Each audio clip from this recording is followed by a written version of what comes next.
2004 সালের 21শে অগস্ট বিকেলে গুলিস্তানে বঙ্গবন্ধু এভিনিউয়ে আওয়ামী লীগের সমাবেশে ঘটে ভয়াবহ গ্রেনেড হামলা। নিহত হন দলটির নারী বিষয়ক সম্পাদক আইভি রহমান সহ 24 জন। আহত হন দলের সভাপতি শেখ হাসিনা সহ কয়েকশো নেতাকর্মী। ভয়াবহ এই হামলার তদন্তে নামে বিএনপি জামাত জোট সরকার। হরকাতুল জিহাদ নেতা মুফতি হান্নানের স্বীকারোক্তির ভিত্তিতে অভিযুক্ত করা হয় 28 জনকে। 2009 সালে ক্ষমতায় এসে আওয়ামী লীগ নতুন করে তদন্ত শুরু করে এই মামলার। টানা 410 দিন টিএফআই সেলে নিয়ে স্বীকারোক্তি নেওয়া হয় মুফতি হান্নানের। সম্পূরক চার্জশিটে যুক্ত করা হয় তারেক রহমান, লুৎফুজ্জামান বাবর, আলী আহসান মুজাহিদ সহ আরও অনেককে। আলোচিত এই মামলায় 2018 সালে বিচারিক আদালত ফাঁসির দণ্ড দেন বাবর সহ 19 জনকে। যাবজ্জীবন হয় তারেক রহমান সহ আরও 19 জনের। কিন্তু ছাত্র জনতার গণ অভ্যুত্থানের পর গেল বছরের 1 ডিসেম্বর ওই রায় বাতিল করে রায় দেয় হাইকোর্ট। রায়ে বলা হয় সম্পূরক চার্জশিট এবং বিচারের পুরো প্রক্রিয়াটি ছিল বেআইনি। রাষ্ট্র কর্তৃক আনিত সমস্ত আপিল এবং যে সমস্ত পিটিশন ছিল সবগুলো ডিসমিস হয়েছে। অর্থাৎ হাইকোর্ট বিভাগের যেই রায়, খালাসের যে রায়, সেটা বহাল আছে।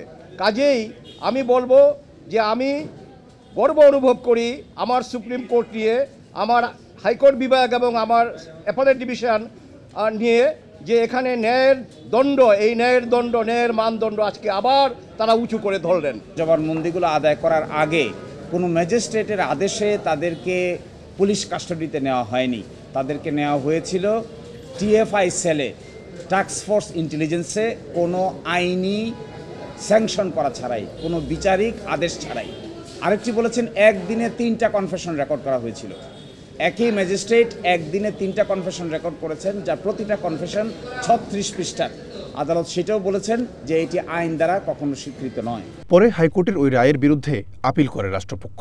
আপিলেও বহাল থাকল খালাসের রায়। বৃহস্পতিবার বিএনপির ভারপ্রাপ্ত চেয়ারম্যান তারেক রহমান সহ সব আসামিকে খালাস দিয়ে রায় দেয় আপিল বিভাগ। রায়ে সন্তুষ্টি জানিয়ে তারেক রহমানের আইনজীবীরা জানান ন্যায় বিচার পেয়েছেন তারা। বলেন কেবল রাজনৈতিক উদ্দেশ্যে এই মামলায় তারেক রহমানকে ফাঁসানো হয়েছিল। 111-এর সময় যে সময় জনাব তারেক রহমান সাহেব জেলে ছিলেন, বেগম খালেদা জেলে ছিলেন, তখন কিন্তু চার্জশিট দেওয়া হয়েছিল।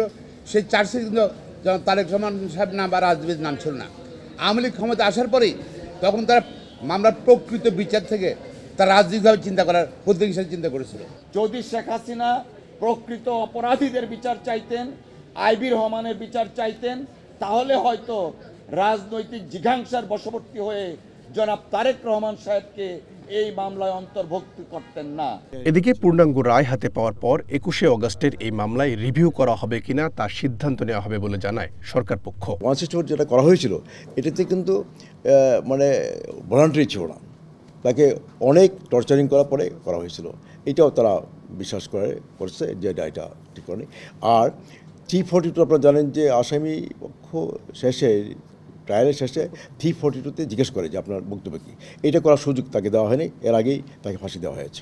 এইটা কোর্ট বলছে না, এটা হয় নাই। তারেক রহমানের আইনজীবীদের দাবি উদরপিণ্ডি বুদর ঘাড়ে চাপানোর মতো ঘটনা ঘটেছে অতীতের ফ্যাসিস্ট সরকার নিয়ন্ত্রিত বিচার বিভাগে। আর সে কারণেই মামলাটি পুনরায় তদন্ত করতে হাইকোর্টে দেয়া পর্যবেক্ষণও বাতিল করেছে আপিল বিভাগ।